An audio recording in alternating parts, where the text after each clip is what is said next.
오늘 함께 나눌 하나님의 말씀은 구약성경 시편 132편 1절에서 5절까지의 말씀입니다. 오늘 함께 나눌 하나님의 말씀 구약성경 시편 132편 1절로 5절 말씀입니다. 구약성경 899면쯤에 있는 시편 132편 1절에서 5절 말씀을 찾으신 줄로 믿고 함께 교독하고 마지막 5절은 합독하겠습니다. 제가 먼저 읽습니다. 여호와여, 다윗을 위하여 그의 모든 겸손을 기억하소서. 그가 여호와께 맹세하며 야곱의 전능자에게 소원하기를, 내가 내 장막 집에 들어가지 아니하며 내 침상에 오르지 아니하고 내 눈으로 잠들게 하지 아니하며 내 눈꺼풀로 함께 있습니다. 여호와의 처소 곧 야곱의 전능자의 성막을 발견하기까지 하리라 하였나이다. 아멘. 오늘 우리가 함께 나눌 말씀의 제목은 다윗의 겸손함이 필요합니다 라는 제목입니다. 다윗의 겸손함이 필요합니다 라는 제목입니다. 오늘 본문 말씀 시편 132편은 특별히 성전을 올라가면서 부르는 노래의 시편으로 분류되어 있는 시편입니다. 시편 130편부터 134편까지 이렇게 성전에 올라가며 부르는 노래의 시편으로 분류되어 있는데, 특별히 오늘 본문 말씀인 시편 132편은 그 중에서도 가장 길이가 긴 말씀입니다. 또 특별히 오늘 본문의 말씀에는요, 여러분들 잘 아시는 잃어버렸던 하나님의 법궤를 되찾아오는 그 내용이 담긴 말씀입니다. 오늘 이 말씀을 보면 1절에서는 이 시편의 기자가 하나님께 이렇게 요청합니다. 다윗의 겸손을 기억하여 달라고. 다윗의 겸손을 기억하여 줄 것을 하나님께 요청합니다. 그런데 이 1절에서 사용된 이 겸손이라는 단어는요, 히브리어 운노트라고 하는 단어로 표현이 되어 있습니다. 이 운노트라는 히브리어는요, 고난, 환난, 어려움이라는 의미를 담고 있는 단어입니다. 따라서 우리가 통상적으로 이야기하는 겸손과는 조금 다른 느낌이 다가오시죠. 우리가 이 사람 겸손한 사람이야, 저 사람 참 겸손하네 라고 했을 때 이렇게 통상적으로 사용했던 그 겸손과는 조금 다른 느낌으로 사용된 단어가 바로 1절에서 사용된 다윗의 겸손입니다. 이 다윗의 겸손이란 다윗이 자신의 삶을 살아가면서 겪었던 고난과 역경의 삶을 거치고 나서 했던 그 고백과 연관이 있습니다. 이 다윗의 겸손이라는 것은요, 하나님께서 내 인생을 주도해 가시지 않으면 내 인생엔 답이 없습니다. 하나님께서 내 인생을 다스리시지 않으면 내 인생은 답이 없습니다. 주님의 도우심 없으면 나는 아무것도 아닙니다 라는 이런 철저한 자신의 낮아짐을 표현하고 있는 것이 1절에서 나타내는 다윗의 겸손이라는 단어입니다. 그러니 우리가 흔히 사용하는 그 겸손과는 조금 다른 느낌을 가지고 있는 것이 바로 이 다윗의 겸손이라는 것입니다. 사랑하는 성도 여러분, 우리에게도 이 다윗의 겸손이 있어야 될 줄로 믿습니다. 이 다윗의 겸손이 우리 삶 가운데 있어야 될 줄로 믿습니다. 이유가 있습니다. 이 다윗의 겸손이 있어야만 우리는 하나님의 응답과 하나님의 은총을 받을 수 있기 때문입니다. 그렇다면 하나님을 절대적으로 내가 신뢰하면서 살아가겠다라는 그 고백, 또 그 믿음의 표현은 무엇일까요? 오늘 본문 말씀을 통해 알 수 있는 것, 우리의 그 믿음의 표현은 하나님의 집, 하나님의 성막, 또 하나님의 법궤에 대한 열심이라고 말할 수 있을 것 같습니다. 여러분 잘 아시다시피 다윗은 사울 왕에게 쫓겨다니는 생활을 했었습니다. 그 목숨의 위협까지 받으면서 굉장히 오랜 시간 동안 광야 생활을 하면서 피해 다니고 또 죽을 위기에도 놓이게 됩니다.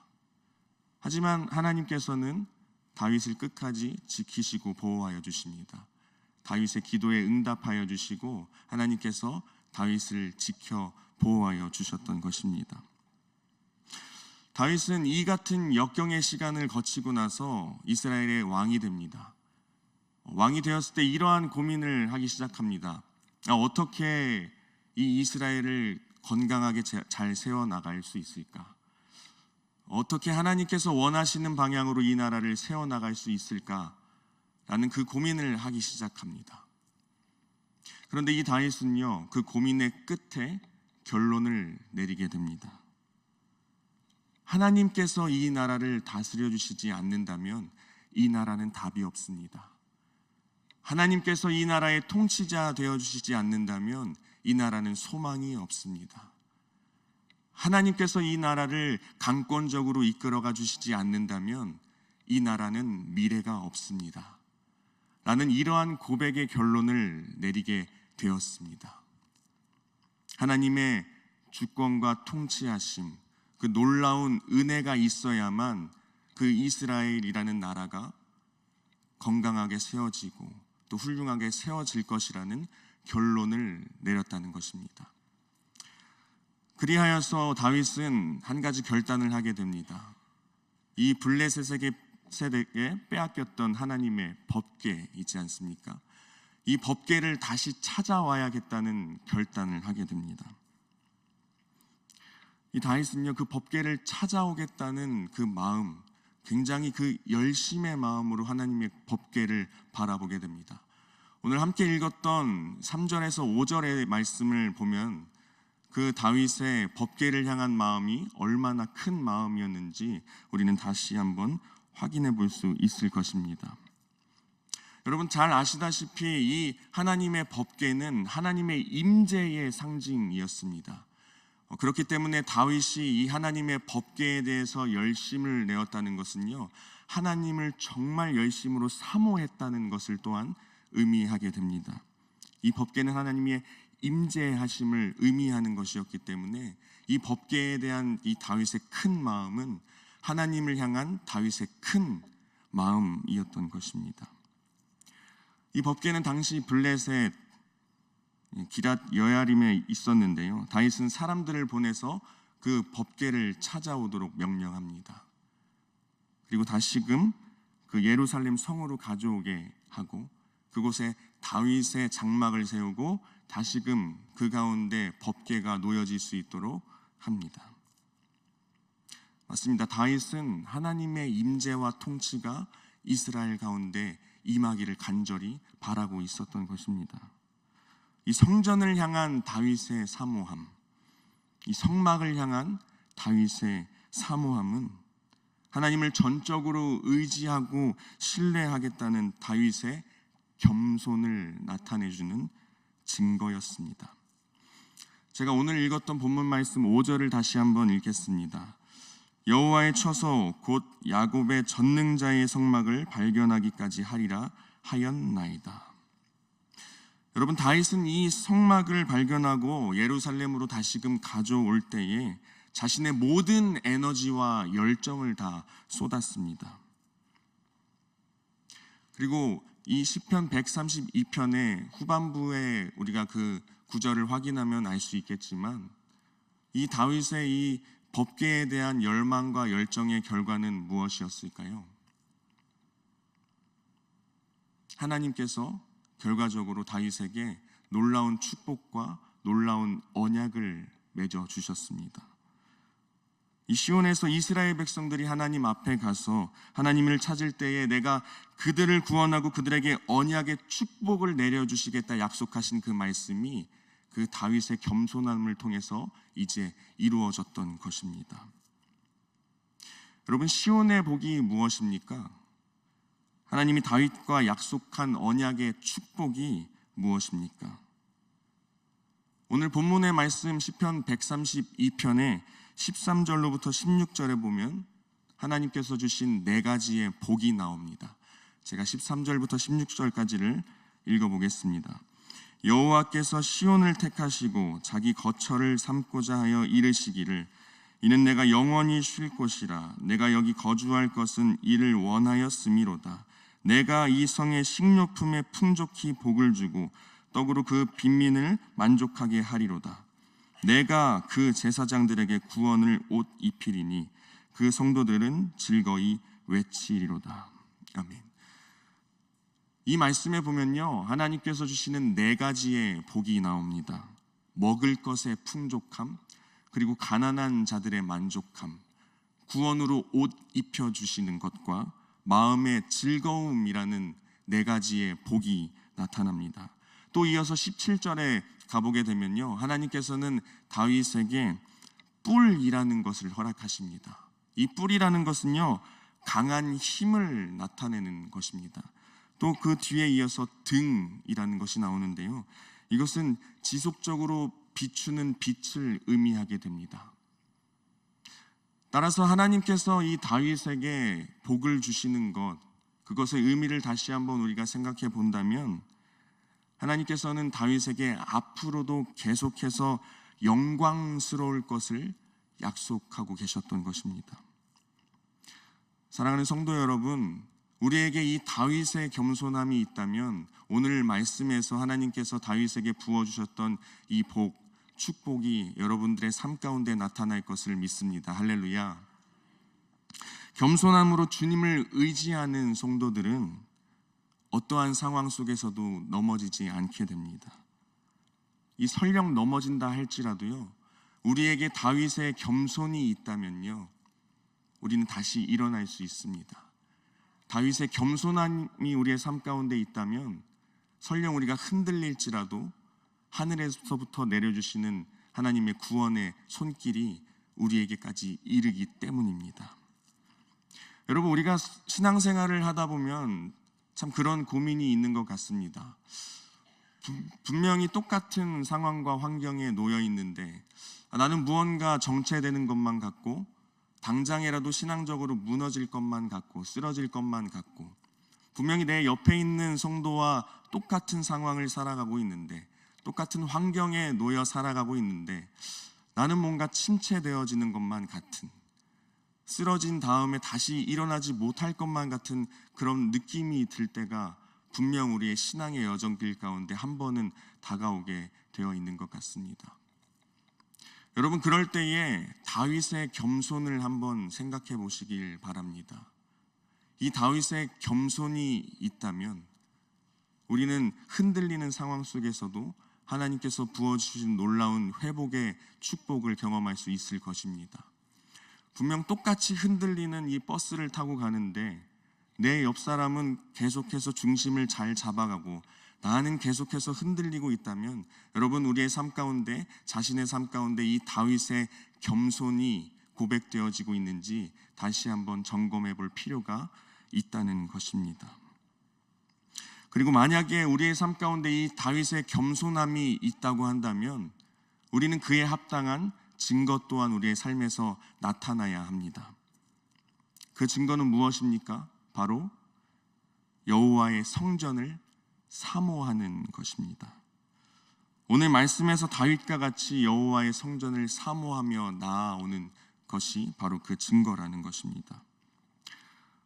사랑하는 성도 여러분, 지금 이 시기를 살아가고 있는, 지금을 살아가고 있는 우리에게 이 하나님의 성전이란 어떤 것일까요?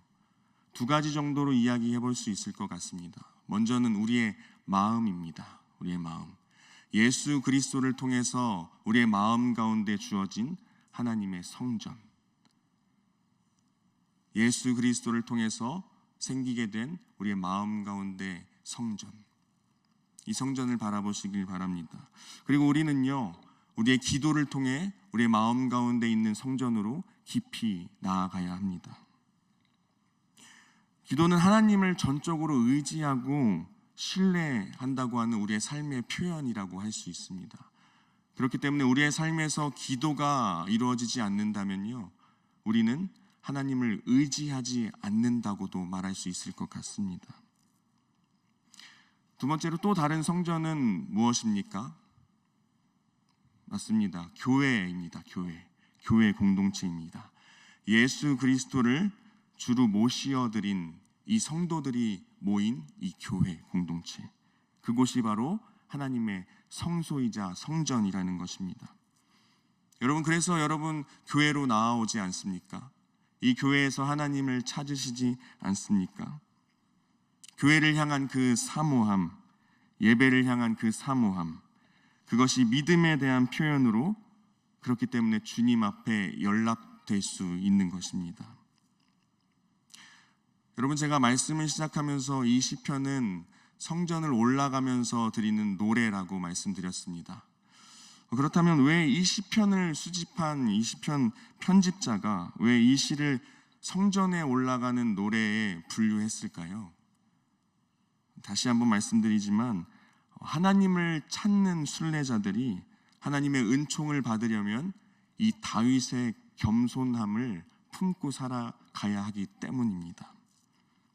내 힘으로는 살 수 없고 내 능력으로는 살 수 없고 오직 전적으로 하나님께 내 삶을 맡기어 드립니다. 나의 삶의 주인이 오직 주님이 되셔야만 나의 삶은 소망이 있습니다. 나의 삶을 내가 아니라 주님께서 다스려 주셔야만 나의 삶에는 미래가 있습니다. 비전이 있습니다. 라고 하는 그런 겸손을 우리의 삶 가운데 품어낼 수 있어야 하기 때문입니다. 또 한 가지 중요한 것이 있습니다. 여러분도 그렇게 한번 기도해 보시길 바랍니다. 오늘 시편 기자가 또 하나님께 요청하면서 기도드렸던 것처럼 우리 또한 이렇게 기도했으면 좋겠습니다. 하나님께서 다윗에게 응답하셨던 것처럼 다윗에게 맺으셨던 그 언약처럼 다윗과 맺은 그 언약을 기억하여 주시고 그 언약대로 그 축복대로 우리의 삶 가운데도 주님의 축복을 허락하여 주십시오. 다윗에게 맺으셨던 그 언약, 또 다윗의 겸손을 기억하여 주시고 우리의 삶 가운데도 주님께서 그 축복과 언약을 허락해 주시옵소서라는 그런 기도의 고백들이 여러분들 삶 가운데 있기를 간절히 소망합니다. 여러분, 다시 한번 말씀드립니다. 우리는 다윗의 겸손이 필요합니다. 우리의 삶 가운데는요, 다윗의 겸손이 필요합니다. 내 힘으로는 할 수 없구나. 전적으로 낮아져서 하나님만을 의지하고 붙드는 그런 참 믿음이 우리 가운데 필요하다는 것입니다. 그리고 그 믿음은 기도와 교회를 향한 사모함을 통해서 우리 삶에서 나타낼 수 있어야 합니다. 여러분, 주님을 찾고 계십니까? 그렇다면 마음의 성소로 들어가는 기도를 먼저 회복하시길 바랍니다. 그리고 더 나아가서 교회 공동체를 향한 사랑과 헌신의 마음 또한 회복하시길 바랍니다. 주님은 그 마음을 가진 믿음의 사람들에게 오늘 말씀에서 다윗에게 부어주셨던 그 시온의 복을 여러분들 삶 가운데 허락해 주실 것입니다. 오늘 말씀에서 다윗이 하나님께 했던 그 고백, 믿음으로 간절히 주님을 찾고 오직 내 삶의 주인 주님뿐입니다. 내 삶을 강권적으로 이끌어 가실 주님, 오직 주님께 나의 삶을 맡깁니다. 우리 또한 그 다윗의 겸손함으로 살아갈 때에 우리의 삶에서 전적으로 하나님만을 의지하고 또 하나님만을 신뢰하는 삶을 살아갈 때에 하나님께서 우리의 삶 가운데 놀라운 축복을 허락해 주실 것입니다. 14절 말씀에서부터 보면요, 하나님께서 계속해서 반복적으로 사용하시는 단어가 있습니다. 내가 라는 단어입니다. 내가 영원히 쉴 것이고 내가 여기 거할 것이고 내가 너에게 식료품을 충분히 줄 것이고 내가 구원의 옷을 입힐 것이고 내가 뿔이 나에게 허락되게 하고 등을 내가 너에게 허락할 것이다. 내가 너희 가운데 거할 것이다. 계속해서 이 내가라는 단어가 반복되고 있습니다. 여러분도 우리의 삶 가운데 먼저 이 다윗의 겸손이 회복된다면요, 우리의 삶 가운데 다윗의 겸손함으로 살아간다면요, 우리의 삶 가운데 하나님께서 내가 라는 단어를 반복적으로 사용하신 것처럼 우리의 삶 가운데 하나님 또한 의지적으로 축복을 내려주실 것입니다. 그렇기 때문에 우리의 삶 가운데 먼저 이 다윗의 겸손을 회복하시길 간절히 소망합니다. 우리의 삶을 한번 생각해 보면 좋겠습니다. 우리의 삶 가운데 있어서 하나님을 잃은 상태로 살아가고 있지는 않은지요? 하나님의 법궤가 없어진 상태로 우리의 삶을 살아가고 있지는 않은지요? 우리의 삶에 있어서 그 하나님의 법궤를 찾는 것에 있어서 소홀하게 살아가는 것이 아니라 이제는 다윗의 그 겸손함을 우리 삶 가운데 지니어 하나님을 간절히 찾고 하나님을 간절히 사모하여 놀라운 하나님의 축복과 응답과 또 언약이 우리 모든 성도님들 한 분 한 분 삶 가운데 이루어지는 놀라운 역사가 있기를 간절히 소망합니다. 우리 함께 기도하겠습니다. 시간 기도할 때에 말씀을 기억하며 하나님 우리에게 다윗의 겸손함을 허락하시고 주의 놀라운 축복을 경험케 하여 주시옵소서라고, 또한 각자의 기도 제목을 놓고 우리 주님의 이름 한번 부르고 함께 기도하며 나아가겠습니다.